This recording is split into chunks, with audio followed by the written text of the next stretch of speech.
Today, I want to speak to you about the traits of the healthiest churches and leaders.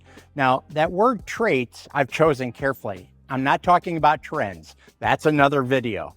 When we talk about traits, we're actually talking about behaviors that are consistently present and can be observed over a long period of time. That's what tends to define a trait. So we certainly could point out the traits of unhealthy churches. Lots of ministries suffer from the lack of good health. Therefore, they have lack of momentum. They have lack of leadership. There's a lack of morale. But how about on the positive side of that? What do we see consistently when we're looking at healthy churches and healthy leaders? And fortunately, we have the opportunity to do that. Now, sometimes those churches begin actually in unhealth or in crisis. But as they get good counsel, as they put into motion good behaviors that we're talking about today, they actually become healthy. And so that's what we're going to talk about today. Not trends, but traits. So the first thing is calling over culture and then culture over strategy. Let me explain why that's an important trait. Many people have entered vocational ministry because they like the culture. They want to work at a church. But what we're seeing among these healthy leaders and healthy churches is more of a sense of personal calling. I like to think of it as an inescapable burden. I have to do this. This is God's call in my life. So it's not a vocational choice. I decided I wanted to be a pastor instead of an airplane pilot. This is, God has been working in my life and I feel a calling to do this. Now, when you join a team because of culture, the question is, are you joining a team where most people feel that sense of calling? They feel that purpose. Now, Jim Collins had a very famous saying, and it went something like this: if you get the right people on the bus, you can drive the bus anywhere that you want it to go. The problem is when you have people that are just doing a job, not fulfilling a calling, that will reflect in your culture. Now, strategy is what we do and how we go about doing it, right?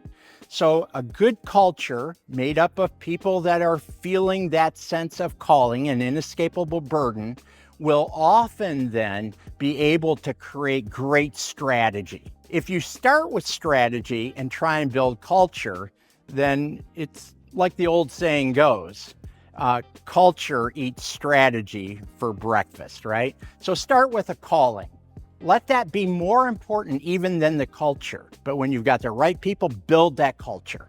And when you have the culture, you're going to find making strategy to create momentum so much easier. The second trait that we find in healthy churches and healthy leaders is that they understand the difference between relational power and structural power. Think of structural as positional power. If I'm at the highest point in the org chart, I have more power, more authority, more influence.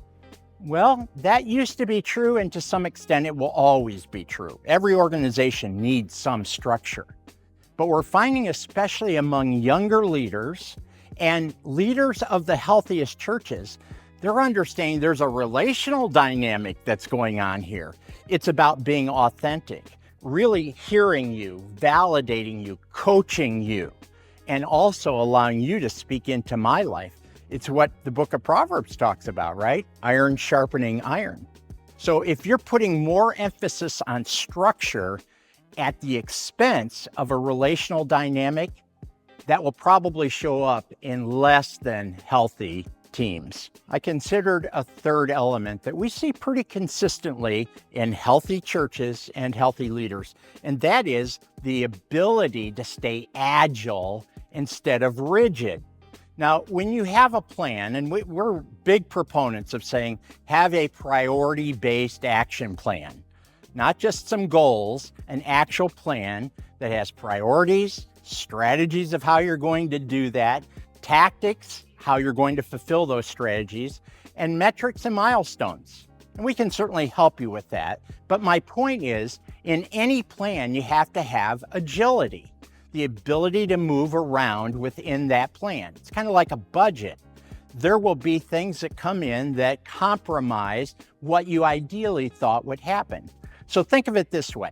When you're agile, you know that problems are going to bubble up. They're going to be there. And you know good opportunities are going to present themselves. The wise, healthy leader that's leading a healthy church acknowledges those are often dynamics that get you off track.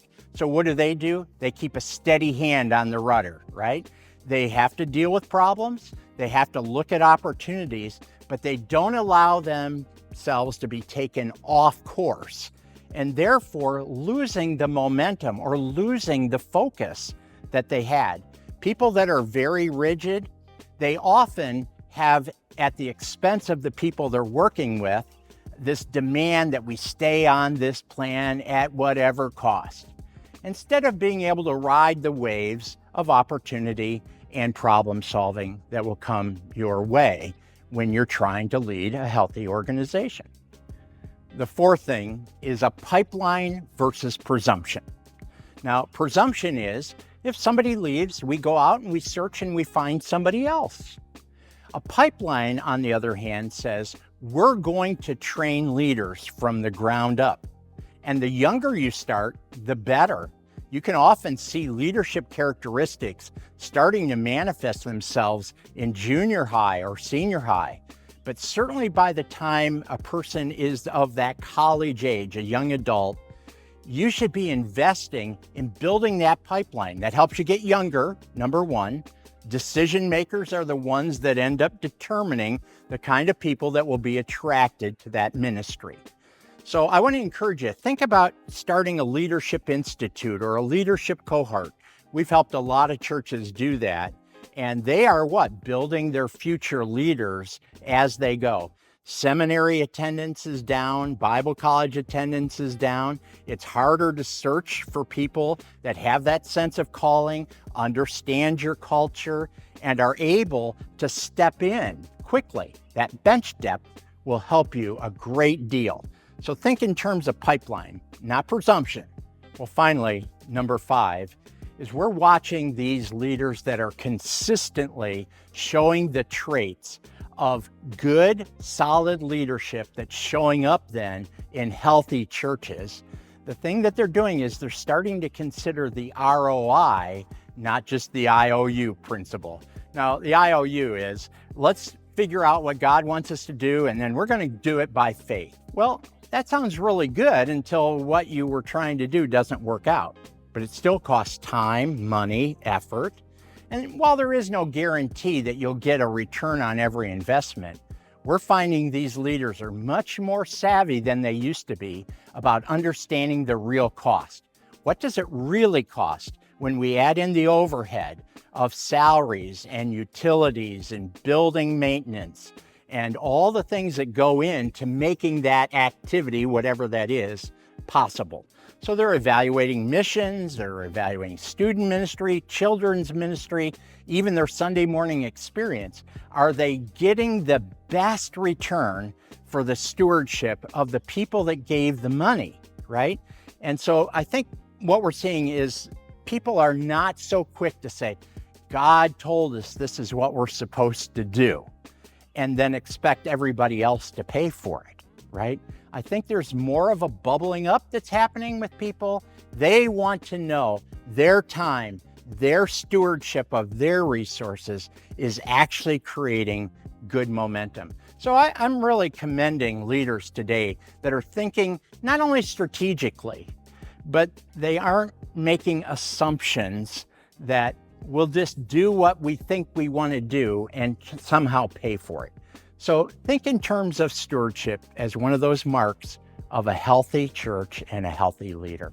I hope you gained value from what we talked about today, and I hope you'll check out some of the other resources at the center. There's videos and articles and blogs and books. It's all there because we want to help you.